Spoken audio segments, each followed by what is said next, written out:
നല്ല creamy butter chicken recipe നോക്കിയാലോ. ഈ റെസിപ്പി ഈസിയുമാണ്, എന്നാൽ നല്ല ടേസ്റ്റിയുമാണ് കേട്ടോ.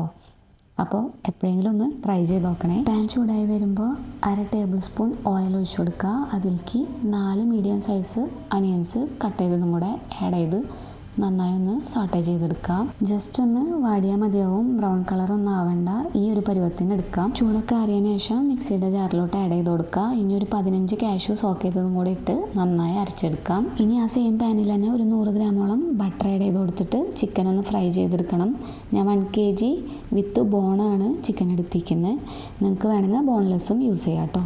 ചിക്കൻ പിങ്ക് കളർ മാറി വൈറ്റ് ആവുന്ന സമയത്ത് ആവശ്യത്തിനുള്ള ഉപ്പും കൂടെ ചേർത്ത് കൊടുക്കുക. ഇനി ഇതിലേക്ക് 1/4 ടീസ്പൂൺ മഞ്ഞൾപ്പൊടിയും കൂടെ ആഡ് ചെയ്ത് നന്നായി ഫ്രൈ ചെയ്തെടുക്കുക. ഒരു നല്ല ബ്രൗൺ കളറാവുന്നവരെ ഫ്രൈ ചെയ്തെടുക്കുക. അപ്പോൾ ചിക്കനിലുള്ള വെള്ളമൊക്കെ ഒന്ന് വറ്റി വന്നിട്ടുണ്ടാവുകയും ചെയ്യും. ഇതിലേക്ക് ക്രഷ് ചെയ്ത ഇഞ്ചിയും വെളുത്തുള്ളിയും ഓരോ ടേബിൾ സ്പൂൺ വെച്ചിട്ട് ആഡ് ചെയ്ത് കൊടുക്കാം. ഇനി ഇതിൻ്റെ റോസ്മെല്ലൊക്കെ പോകുമ്പോൾ കാശ്മീരി മുളക് പൊടി ആഡ് ചെയ്ത് കൊടുക്കാം. 2 ടീസ്പൂണാണ് ആഡ് ചെയ്ത് കൊടുത്തത്. ഇതിന് അത്യാവശ്യം എരിവുള്ള കേട്ടോ കുറവ് ആഡ് ചെയ്ത് കൊടുത്തത്. ഒരു 3 ടീസ്പൂണോളം ആഡ് ചെയ്യുമ്പോഴാണ് ആ നല്ല കളറ് നമുക്ക് കിട്ടുക. ഇനി 1/2 ടീസ്പൂൺ ഗരം മസാലയും കൂടെ ആഡ് ചെയ്ത് നന്നായി ഒന്ന് സോട്ടേ ചെയ്തെടുക്കുക. ഇനി 2 മീഡിയം സൈസ് തക്കാളി അരച്ചതും കൂടെ ഇതിലേക്ക് ആഡ് ചെയ്യാം. തക്കാളി നന്നായി കുക്കായി എണ്ണ തെളിയുന്ന പാകം വരുന്നവരെ നമുക്കൊന്ന് സോട്ടേ ചെയ്ത് കൊടുക്കാം. ഇനി ഈ ഗ്രേവി ഒന്ന് കുറുകി വരുന്ന സമയത്ത് 1/2 കപ്പ് വെള്ളം കൂടെ ആഡ് ചെയ്ത് കൊടുക്കാം.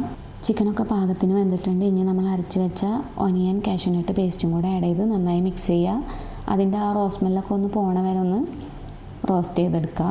ഉപ്പൊക്കെ ചെക്ക് ചെയ്തിട്ട് കുറവാണെങ്കിൽ ആഡ് ചെയ്ത് കൊടുക്കുക. ഗരം മസാലയുടെ ഫ്ലേവർ കുറവാണെങ്കിൽ ഒരു 1/4 മുതൽ 1/2 ടീസ്പൂൺ വരെ ആഡ് ചെയ്ത് കൊടുക്കുക. ജസ്റ്റ് ഒന്ന് ചൂടാക്കിയിട്ട് കസൂരി മേത്തിയും കൂടെ ആഡ് ചെയ്ത് കൊടുക്കാം.